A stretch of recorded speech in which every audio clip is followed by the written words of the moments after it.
Hello, and welcome to another edition of Thursday Thoughts with Pastor Pat.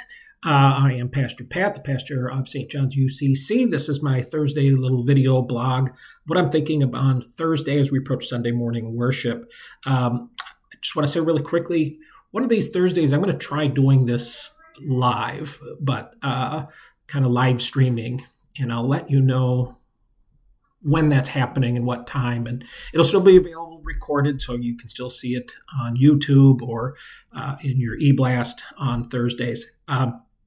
It'll still be on, it'll be uploaded and stay on Facebook as well for other people to watch. This coming Sunday is the 23rd Sunday after Pentecost. There's a lot of Sundays after Pentecost, and it is October 27th. The gospel reading for that day is Mark chapter 10, verses 46 to 52. This is the story of blind Bartimaeus. And I apologize for the thumbnail if you found it offensive, that it was an offensive stereotype of a blind person with sunglasses and a cup of pencils. I just kind of thought that someone might be offended by that.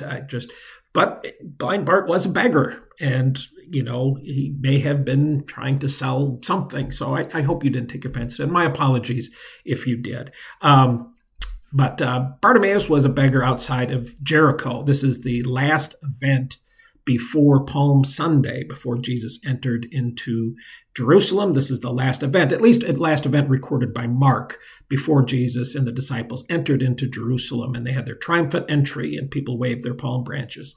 And I do think the story is more than just about a miracle. This is, we can just look at the story and say, wow, Jesus was so powerful and he could do such amazing things. And yeah, but I also think there's a lesson for the 12 disciples here and everybody else there, and for Bartimaeus as well. For those who don't know the story, blind Bartimaeus was calling out to Jesus as Jesus passed along the Jericho Road. And at first, the disciples and everyone else thought he was a nuisance, told him to be quiet. But Jesus called him over, asked him what he wanted him to do for the beggar. And Bartimaeus said, I would like to see again. And Jesus restored his sight. Now, not only was Bartimaeus' sight restored, I think a larger thing that we can take from this story is that the disciples and the followers of Jesus, in a way, had their sight restored as well. At first, they rebuked this man and told him to be quiet. But Jesus saw him. Jesus was not blind to his needs. Jesus saw him and he helped him.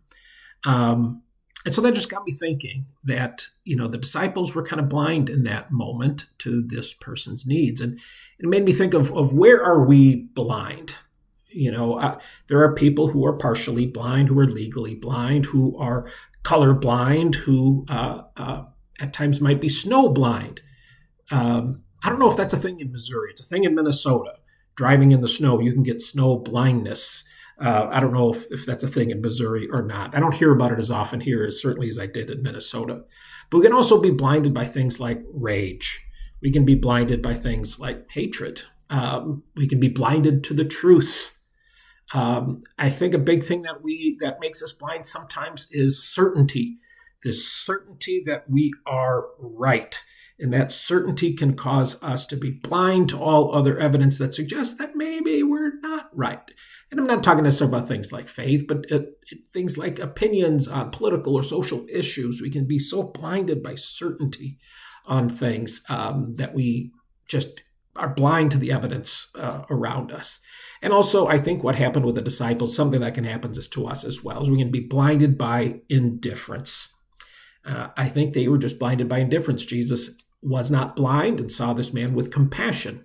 Oftentimes we can be indifferent to the sufferings of other people, and we can be blinded by that, and we just don't see the needs around us. So that's what I'm thinking on Thursday as we're approaching Sunday morning.